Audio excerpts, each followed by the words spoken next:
करे जा आई गए पचौनी।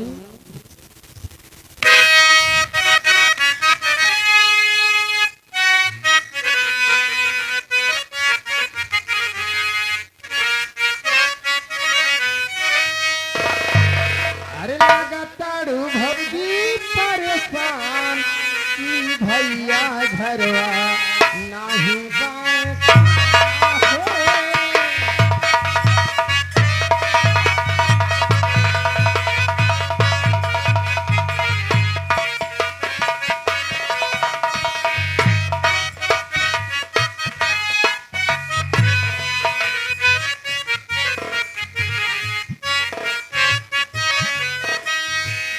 लगा ताड़ू भौजी परेशान की भैया झरवा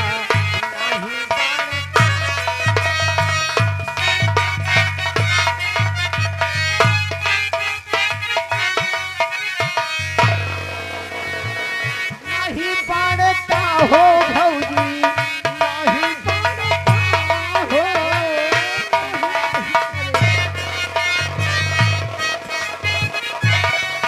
लगा ताड़ू भौजी परेशान की भैया झरवा नहीं पड़ता हो।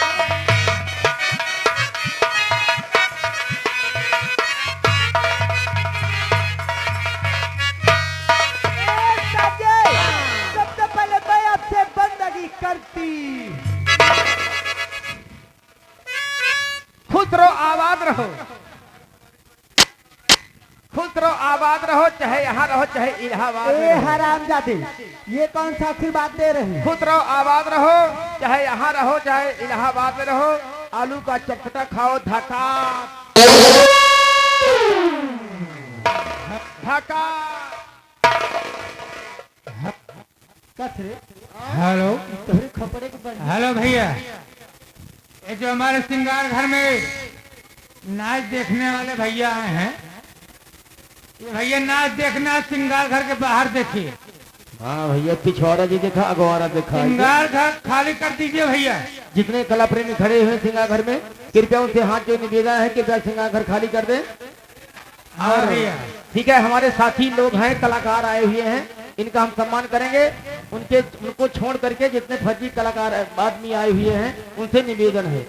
हाँ भैया यही ए मेरा करे कहना जाया है। हाँ, देखे समय बहुत कम बा। समय कम है, काम ज्यादा है। समय को देखते हुए कहना क्या है? सारा समय बारिश खाई गो। हाँ हमारे हारमोनियम अच्छा प्रवीण भैया क्या कह रहे हैं? क्या कह जो रहे हैं गौरीगंज- आप मीठे मीठे स्वर जो से? गौरीगंज अमेठी चल कर आए हुए हैं, हाँ हो अपने मीठे मीठे स्वर में क्या कह रहे हैं बताएंगे। केहू दुनिया में नहीं थे परवीन के सिवा हो करे जा का बताई। अरे अब तो डीजे हारमोनियम मास्टर बैठे वाला है। अच्छा अच्छा बेटी का कहता है हो? क्या कहना है? केहू दुनिया में नहीं थे तुहरा सिवा हो, तुहरा सिवा प्यारी में नहीं थे साजन, हम बेवफा, हम बेवफा।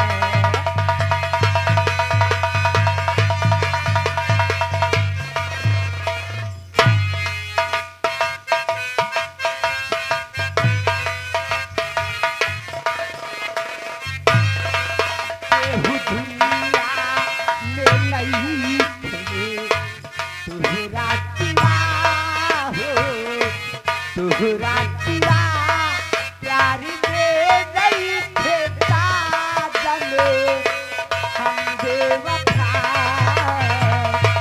हम बेवफा।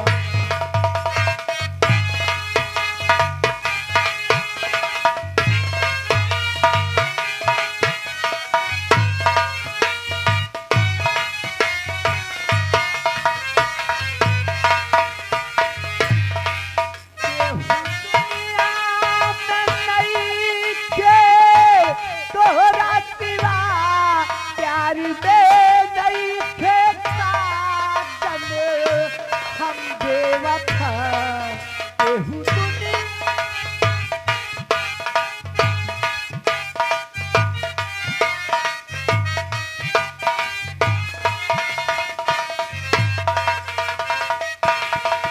चाहे बतिया,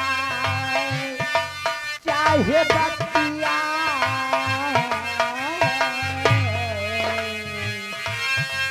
चाहे बतिया तू माना चाहे मत माना हो, चाहे मत माना हो, प्यारी में नहीं थे साजन, हम बेवफा, हम बेवफा। हेलो,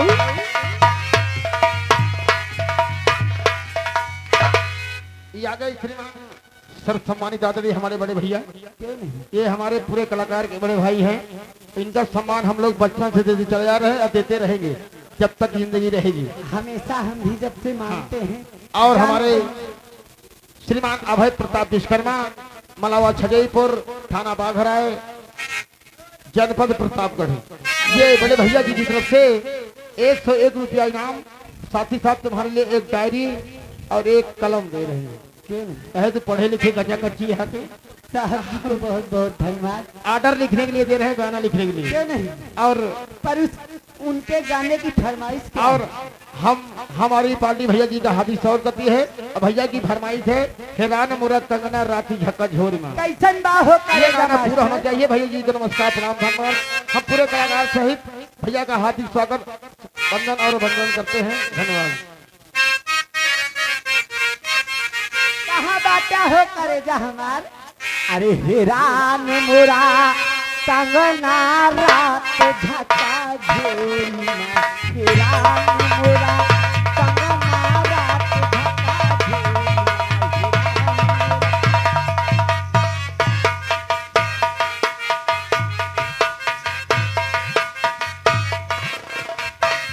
हैरान मोरा कंगना रात झका झोली। हेलो, और इस पार्टी के बहुत बड़े सहयोगी श्रीमान बाबू जसवंत सिंह, क्यों नहीं, हमारे बाबू साहब चंडीगढ़ वाले। चंडीगढ़ वाले प्रधान जी की तरफ से, हाँ हाँ, प्रधान जी की तरफ से, जिनके जरिए बहुत बड़ा सहयोग, बहुत बड़ा सम्मान मिला। हमेशा हम और भाई हैं। हम कलाकार आभारी हैं। उनकी तरफ से 501 रुपया इनाम आया हुआ है। कहाँ कहाँ करे जा हम और हमारी पार्टी बाबू साहब का हार्दिक स्वागत करती है और पूरे परिवार का हम लोग कलाकार हार्दिक स्वागत वंदन करते हैं। जब तक गंगा जमुना में पानी रहे तब तक इस ठकुरैया यानी कोटेदार और ये पूरे बबुआन का हार्दिक स्वागत बंदा रहे। जिनमें जमुना में पानी रहे तब तक बाबू साहब की जिंदगानी रहे। क्या धन्यवाद। बताई मिश्रा करे जा, का हो दुल्हन? कोटेदार बाबू साहब हाँ हाँ, हमारे तो नहीं है, बाबू वीरेंद्र प्रताप सिंह। पर हमारे चाहने वाले उनके बेटे जी। अरे मालिक बैठा है, मेन कोटेदार बैठा है, बाबू आशीष सिंह और दोनों भाई बैठे हैं। ए मेन कोटेदार बैठे हैं, जान ले। वो नहीं दे दी का हो, हाँ हो। लेकिन कैसे? और बाबू ये हमारे बाबू साहब बैठे हुए हैं, बाबू दान बहादुर भैया। इनके बड़े भाई, छोटे भाई साहब, हाँ हाँ, जिनके यहाँ खाने का प्रोग्राम रखा गया। बहुत बड़ा सहयोग और दान मिला उनका तरफ से। 101 रुपया इनाम आया है। बाबू साहब को नमस्कार, प्रणाम, धन्यवाद। बहुत बहुत धन्यवाद। क्या कहना चाहती पर हो? मैं उनके लिए कहना क्या चाहती हूँ, क्या कहना है? देखा हो ए मिश्रा करे जा, तो नहीं हम अपने बाबू बड़े कहती हूँ। बाबू साहब कैसे? हाँ हाँ हो मास्टर जी, कनी नई दुनिया में कैसन बा हो, जवन कैला तू सैया राते अब हिले दुखात बाते, जवन कैला तू सैया राते अब हिले दुखात बाते, हीला काटी दूर तन्हाती धरना के कांजा डरा दिया उठता ये राजा समैया हेलो, बाबू वीरेंद्र सिंह कोटेदार, नरई चौराहा। बहुत बड़ा सहयोग दान मिला। क्यों नहीं? उनके लड़के बाबू दुर्गेश सिंह, छोटे मालिक कोटेदार, और बड़े लड़के बाबू आशीष सिंह कोटेदार और बाबू वीरेंद्र सिंह, उनकी तरफ से 101 रुपया तुम्हारे लिए स्पेशल इनाम आया हुआ है। बहुत बहुत धन्यवाद। हम और हमारी पार्टी बाबू साहब का हार्दिक स्वागत करती है। लेकिन मैं उनको दाने कहना की- क्या चाहती हूँ, दाने की फरमाइश है कि पानी भरे जात रहली पकवा इनरवा है सिपाही लोगों ना। अच्छा ये भोजपुरी गाना होना चाहिए। और इसके बाद डीजे डांस लगाइए। क्यों नहीं? 101 रुपया तुम्हारे लिए स्पेशल दे रहे हैं हाथों हाथ। बाबू साहब को नमस्कार, प्रणाम, धन्यवाद। बाबू साहब को कहना चाहे,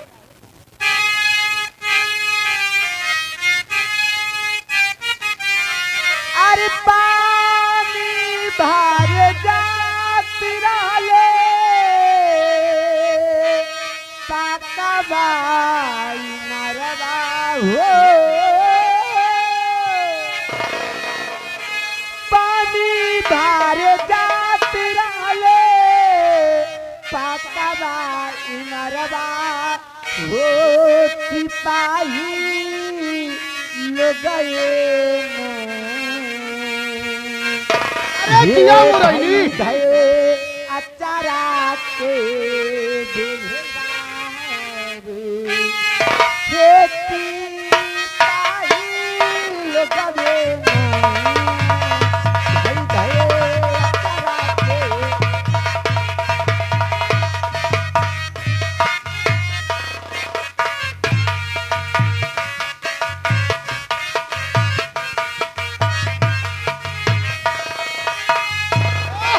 क्या बात है? ये जो भाई जियो मुरैनी। अरे जिया दुल्हनिया। क्या बात है? जियो अर्रो वाली।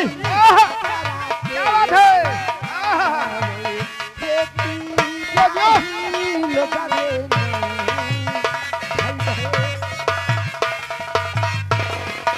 हिलेगा, हिलेगा, आउट नहीं हुई गए। क्या बात है?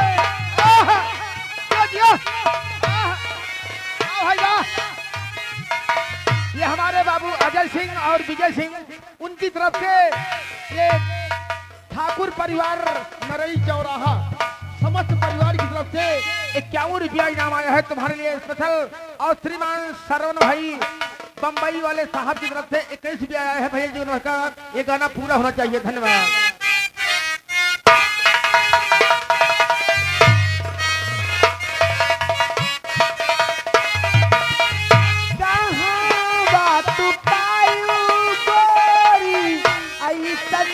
सुंदर देहिया देहिया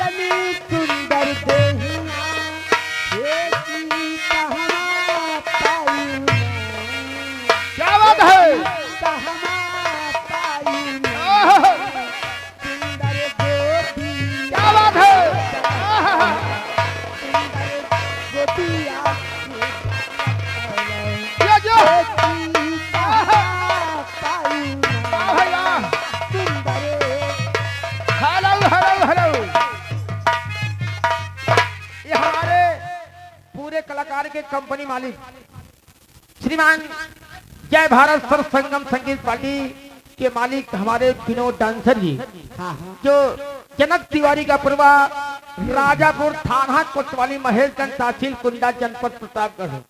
हम तो उनका लड़का बच्चा चेला साथ पढ़, हम तो एक शाखा और प्रकट हुई। और ये हमारे बड़े भैया कंपनी मालिक विनोद डांसर और साथ ही साथ उनके बड़े भाई मुन्ना सरोज, हमारे बड़के भैया बड़े बाबूजी की तरफ से ये जो जनक तिवारी के पूर्वा से चल कर आए हुए हैं राजापुर डेरवा से 101 रुपया इनाम दे रहे हैं। भैया जी को नमस्कार प्रणाम धन्यवाद। धन्यवाद। जो कि हमारे कंपनी मालिक मानवर श्रीमान विनोद डांसर का आगमन हुआ, बहुत बहुत हम उनके आभारी हैं। हम कॉल भी किए थे पर हमारी कॉल को हमारे बड़े भैया ने रिसीव नहीं। कोई बात नहीं, चलेगा, कोई बने चलेगा। क्या कहना है? पर जाते जाते मैं कहना क्या चाहती हूँ अपने भैया के लिए, हमारे विनोद डांसर की नौटंकी के बड़े महान कलाकार दिनेश नक्काची उमापुर लालगंज हरा जनपद प्रतापगढ़ क्या बताई जो नकारा बजा रहे हैं, उनकी तरफ से हमारे स्वरूप डांसर कंपनी मालिक के लिए 151 रुपया इनाम दे रहे हैं। भैया जी को नमस्कार प्रणाम धन्यवाद। एक करे जाया जान ले नहीं कि हम खिलाई कुदाई है बहुत पहले मास्टर, पर मैं जाते जाते कहना क्या चाहती हूँ हम अपने कंपनी मालिक के लिए करेजा जी। अरे जिंदगी है मगर पराई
बाबू भान सिंह नरई चौराहा जो अब बड़े भैया बैठे हुए हैं, उनके भाई बम्बई में रह रहे हैं। हमारे मोहम्मदपुर वाले सेठ जी कहाँ बाटे? अरे वह अरे खड़ा है करेजा और हमारे एक मिनट ए अर्रो वाले ये इस पार्टी के बहुत बड़े सहयोगी हाँ हाँ बाबू बिजभान सिंह, बाबू उदयभान सिंह नरई चौराहा लंबादार जो खाना बना के खिलाए हैं, क्यों नहीं? उनकी तरफ से 51 रुपया तुम्हारे लिए स्पेशल इनाम आया है। गाने की फरमाइश है हरनवई धाई धाई दावा का हो जाएगी गाना गाने के बाद ये गाएंगे। हो जाएगी। अरे हाले का काही पिया बाटे बिन चलुआ इंजन चपता अरे नया नया डरई बरी है हरनवई धाई धाई दावता।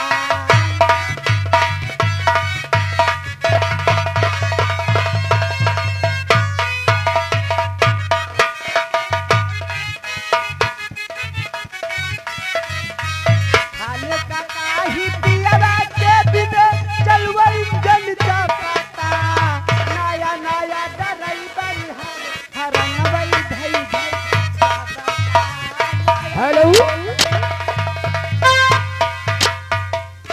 श्रीमान राविंद्र सेठ जी नरई चौराहा मोहम्मदपुर वाले तुम्हारे परम मित्र। अच्छा अच्छा हमारे बहुत प्रेम मित्र हैं। अब ऐसा चीज लगवा दी है तोहरे कमरा के सामने ना कि जे आई लाइट जलत रही हमेशा। ये बहुत बड़ा योगदान है। ये सेठ जी की तरफ से तुम्हारे लिए 100 में से 51 रुपया स्पेशल इनाम आया हुआ है। बहुत बहुत धन्यवाद। और अशोक डीजे रोड लाइट तो जिनका साउंड सिस्टम लगा हुआ है, अब आपका पूरा साथ देंगे, उनका वादा है। यूट्यूब चैनल वाले नरई चौराहा जनपद प्रतापगढ़, उनकी तरफ से 51 रुपया इनाम आया है। भैया जी को नमस्कार प्रणाम धन्यवाद। और कौआ सिंह श्रीमान बाबू कौआ सिंह, उनकी तरफ से 100 में से 10 रुपया इनाम। देखिए हमारे करेजा लोग के फरमाइश बा, ऐसी सजा मिली है मुझे तेरे प्यार में। क्या बताई?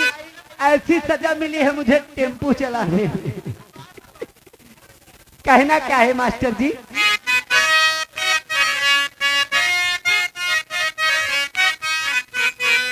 ऐसी सजा मिली है मुझे तेरे प्यार में। ऐसी सजा मिली है मुझे तेरे प्यार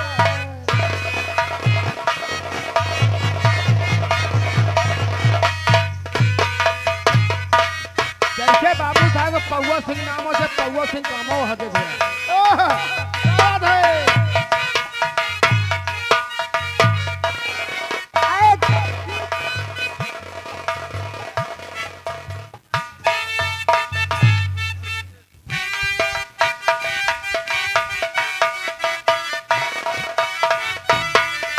ऐसी सजा मिली है मुझे तेरे प्यार में, तेरे प्यार में।